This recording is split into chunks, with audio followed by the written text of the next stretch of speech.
Гарантия беремін, бәріміз точно ойнап көрген ойын ол сөйлей алатын Том. Ойнамағандар болса, осы видеодан кейін өле қаның ойнап көрейінші деп жүгірейін деп тұр ғой. Бірақ қорқып қалмайсыздар ма? Оның үстіне хоррор ойын жайлы да біраз болыпты видео жасамағалы. Бір қуантып қояйыншы сіздерді. Сәлеміздер, мен Диана Кю. Бүгінгі роликте мой говорящий Том ойынның Анжеласы бар ма, басқасының да сіздерге сұмдықтарын айтып шығатын боламын. Түнде көріп отқандар болса, бөлменің светін жағып қоя салыңыздар. Видеоны айсберг сияқты жасаймын. Бірінші сіздерді анау айтқандай қорқытпай, бірақ ары қарай тие қорқынышлары бола береді. Білесіздер, алдын Томда мини ойындар жаман көп еді. Біразын ешкімге айтпай компания өшіріп тастай салған. Біріншісі күліп тұрған жануарларды табу, екіншісі типа садақ ату ойыны, үшіншісі бір планетадан басқа планетаға ауысып ойнау, тағы біреуінде тышқандарды өлтіру. Есімде именно осы ойынды мектепте оқитын кезімде өте көп ойнайтын едім. Қызық еді ғой. Басқасы қайсы мусорный бактың ішінде мышық бар, соны табу, соңғысы Томның киімін табу сияқты ойын. Осы айтқандарымның бәрі өшіп кете салған. Не үшін, не себеп екен ешкім білмейді. Мой говорящий Хуан кімнің есінде? Ойындар жайлы роликтерімде көрсетіп едім, бірақ бұл официальный ойын емес. Фанаттарын шығарғаны ғой, әшейін пародия, фейк. Бірақ слишком жаман хоррор қып шығарғанда, әсіресе мына кезі ше, кімнің есінде?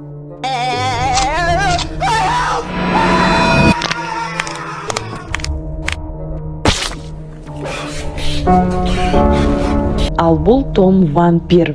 Томның вампирге айналғанын мүлдем есімде жоқ ше. Хэллоуин кезінде біраз уақытқа Томды вампирге айналдырып қоюға болатын еді. Вроде жақсы идея, бірақ бұл бұрын болып басқа қайталанбаған. Адамдар әлі күнге дейін бұл ең кошмарный Том болды. Түріне қарай да алмайым деп айтып жүр. Ал сіздерге ше қорқынышты болып тұрған жоқ па?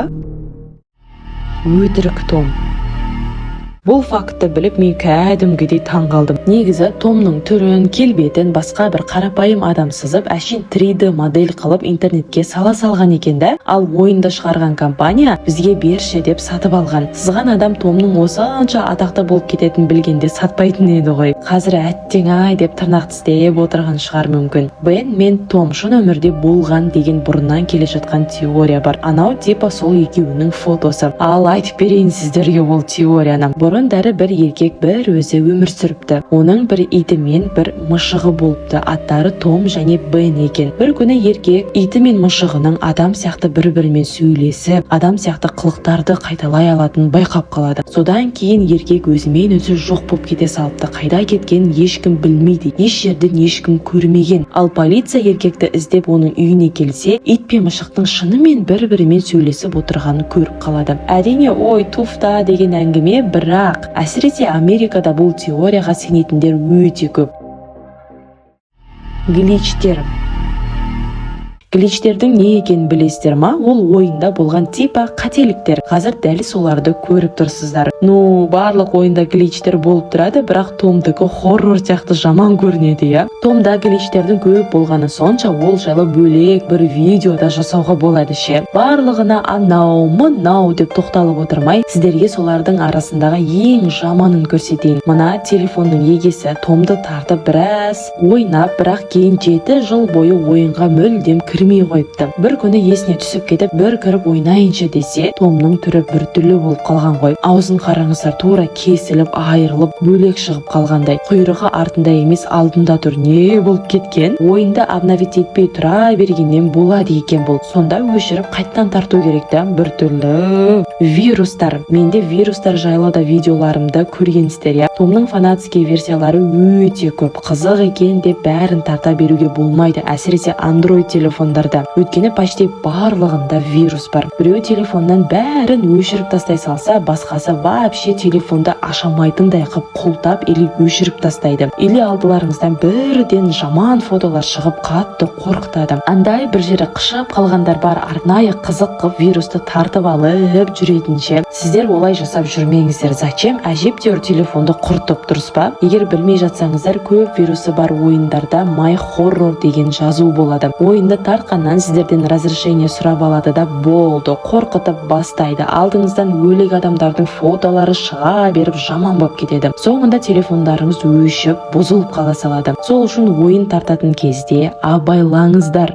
Тағы да айтайын, әсіресе Android телефондар. Кошка арабка. Тоже пародия, официальный ойын емес, аты кошка арабка. Бірақ адамдар бұны арнайы өздері тартып алып ойнамаған. Бірінші именно түнгі 2-де телеграмнан таныс емес біреуден хат келеді. Хатта өтініш, мені тамақтандыршы деп жазылып тұрады. Қалай соған кіресіздер, осы кошка арабка деген ойын тартылып кетеді. Кіресіздер да ойнай бересіздер. Ең жаманы, ойында тұрған ештеңе жоқ. Алайда, мысалы сіз ойнап жатқанда, ана жақтан басқа біреу сіздің телефоныңыздан данныйларыңызды ұрлап отырады да ше. Картадан ақша шешіп алады дегендей, өтірік деп отпаңыздар, бұл шын. Сол үшін ғой әйтеуір ойындарды тарта бермеңіздер дегенім. Енді ойыннан сәл ары кетіп, ойыншық жайлы айтайын. Том ойындарының ойыншықтары өте көп. Көбісінің түрі әдемі ақ қой, бірақ странныйлары да бар да. Қарап отырып шошып қаласың. Мысалы, мынаған қараңыздар. Ой, сүйкімді екен деген ой келмейді, дұрыс па? Ал мынау ғой вообще кейбір адамдар сондай бір түрлі ойыншықтарды жинаумен айналысады ғой. Не үшін? Кім білсін? Өздерінен сұрау керек. Так, Томның Quick атты вирус ойыны бар. Оның басты мақсаты ойнап отырған адамды қатты қорқыту. Бірінші нормальный болып тұрып, кейін қып-қызылға айналып, денесі созылып, жыртылып, жаман болып кетеді. Вирустың телефонмен не істейтін ешкім білмейді, бірақ аты Quick болған. Міне телефоннан өздеріңіз көре беріңіздер. Қызық іздейм деп бірақ тартып алып жүрмеңіздер, хотя өшіп те кеткен шығар уже. Өлім. 2023 жылы бірден барлық Томды ойнайтын адамға 100 000 ақша және 100 000 алмаздан беріп шыға салды. Әрине бәрі таң қалды, ойбай, қалай сонда деп. Не үшін екенін компания ешкімге айтқан жоқ. Еще тура сол кезде ойынды шығарған адам қайтыс болған болып шықты. Енді адамдардың айтуы бойынша типа ура, ол қайтыс болды, свобода деп қуанып барлығына сонша ақша таратқандай. Сіздерді ойбай деп қалдырмай-ақ қояйын, бірақ бұл өтірік болып шықты. Ешкім ол кезде қайтыс болмаған, ал ақшаны не үшін берген десеңіздер, мой говорящий Томның шыққанына 10 жыл болғаны үшін екен. Ал ойынды ойлап тапқан адам болса, әлі күнге дейін тірі, ешқандай да өліп қалмаған. Өсек таралам десе демде ғой, білесіздер ғой. Ең жаманы. Ал жаңа айтқанымдай видеоның соңына қарай қорқынышты бола береді деп едім. Outfoot V4. Бұл жайлы интернетте өте аз айтылған. Фейк ойын емес, Томның шын ойында мышықтың қасында терезеден Том пайда болады. Кейін тұра береді дәл солай. Оны қалай кетіретін ешкім білмеген, бір күні өзімен өзі жоқ болып кете салған. Фейк ойындарының ішінен Гор Том дегені бар. Оны тартсаңыздар болды, телефоныңыз енді жоқ деп есептей беріңіз. Бәрін өшіріп тастап, жаман жиіркенішті 18+ видеолар, фотолар пайда болып қалады екен. Біреуді қорлап жатқан әр түрлі. Не үшін адамдар бұндай вирусты жасайды десеңіздер, әшейін ерігіп жасайды. Үстілеріңізден күлу үшін, қорқыту үшін. Томның қалай пайда болуынша естігендер бар ма? Бәрін айтып берейін, ертегі естігендей боласыздар. Бір күні папасы мен қызы және олардың Том атты мұшықтары өмір сүріпті. Күндердің бір күнінде мұшық өліп қалады ғой. Ана кішкентай қызға ол қатты әсер етеді, жылайды. Папасы қызының жылағанын көргісі келмей, мой говорящий Томды жасап шығарған екен. Басында тек қыз ғана ойнап жүреді, кейін достарына көрсетеді. Солай көп адам біліп, ақыры компания оны толық ойын ретінде шығарады да сразу ойын атақты болып кетеді. Әлде де бұл жақсы теория екен, я? Енді Анджела жайлы айтайын. Көбіңіз күткенде шығарсыздар. Толығырақ Анджеланың көздері жайлы. Бір рет бұл жайлы сіздерге айтып едім, сөйтсем даже жаңалыққа да шығып кеткен екен ғой бұл. Анджеланың көзінде бір еркектің силуетін көруге болады. Одан бөлек егер телефонның камерасын жапса, Анджела неге камераны жауып тұрсың? Ашы деп айтады екен. Негізі ол рас әңгіме. Күдікті дәл осы еркек. Түрмеден тура сол Анджела жайлы скандал пайда болған жылы шыққан екен. Бұл еркек жайлы рас па жоқ па белгісіз, бірақ қайбір жылдары Анджеланы бұзып алды дегені меніңше шын болу керек. До того жаңалыққа шығып кеткенін айтамда ше. Жасамаңыздар. Қазір айтатынымды қызық үшін де жасап көрмеңіздер. Бірақ таба алмайсыздар ау. Ол үшін ойынның ең бірінші версиясы керек болады. Мой говорящий томның ең алғашқы версиясын тартып алып, томның атын дәл осы сандармен қоятын болсаңыздар, томның түрі осындай болып кетеді екен.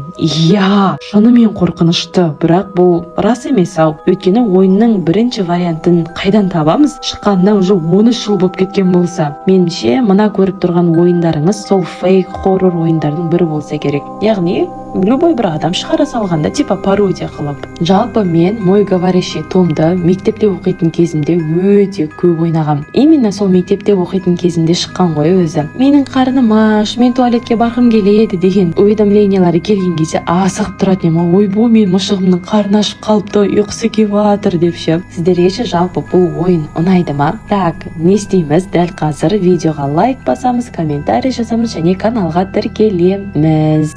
Ал сіздермен болған Диана Кю. Келесі роликте кездескенше.